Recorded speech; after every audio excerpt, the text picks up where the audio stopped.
Well, there are two reasons why I wrote the book. One, I was asked to do a consulting job for the government, the state government of Illinois, and they were talking about privatizing their lottery.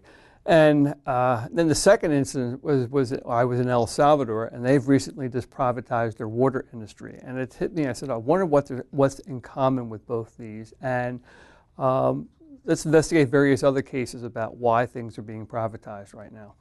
Well, the trends in this book that I explored were first from a foreign government, from the international element. And so, for instance, one of the cases in the book is the privatization of the tobacco industry in Spain, and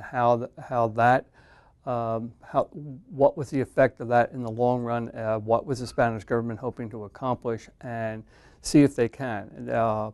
Another one was the privatization of the oil industry in Argentina. So, and those two, the trends I was looking at is why were foreign governments so interested in privatizing their industry.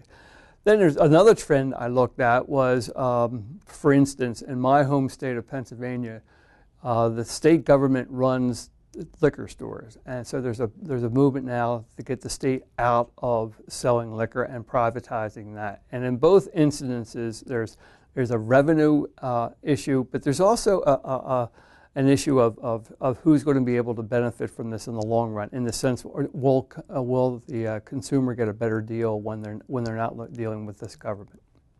I'm hoping this book will be. There's two audiences. One would be for people who are interested in the business and public policy processes, about why. Those who would be interested in how business and the government interact. And clearly this is a case where government is letting go of control to a business, and at the same time government will control these industries.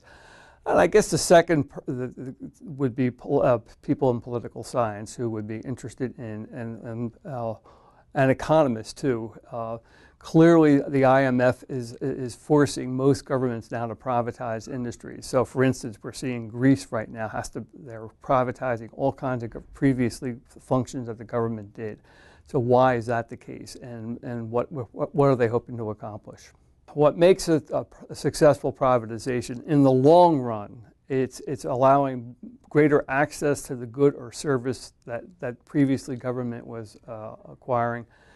I guess in the short run, hopefully prices would go down, and theoretically the market's more efficient than with the government. And sometimes that's the case, and sometimes it's not the case. There's been a number of failures, but one of the most recent failures was the city of Chicago privatized their parking meters. And immediately the private firm expanded the hours of operation from 7 a.m. to 11 p.m., triple the number of parking meter maids, and in general, this raised the price of parking tickets, and it caused a furor in Chicago. The city certainly did raise more money, but so many people were so unhappy, and the merchants in downtown Chicago said this has to be done away with. So there's a classic example of where it didn't allow more access, and immediately the public reacted to it. I would probably, in the United States, the pace of privatization will increase because it seems like state and local governments are desperate for additional forms of revenue. So lotteries are certainly the subject now of intense thing about privatization.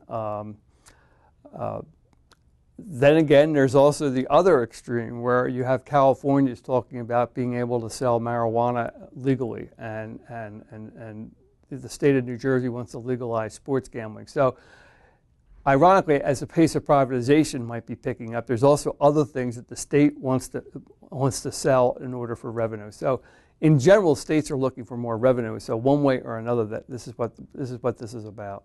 The BC Library was incredibly helpful, especially in the tobacco cases and the oil cases, where I could get time series data.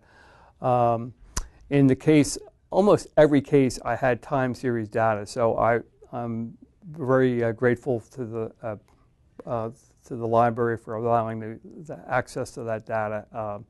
And the fact that we belong to the Wharton Data Service, that also was incredibly helpful.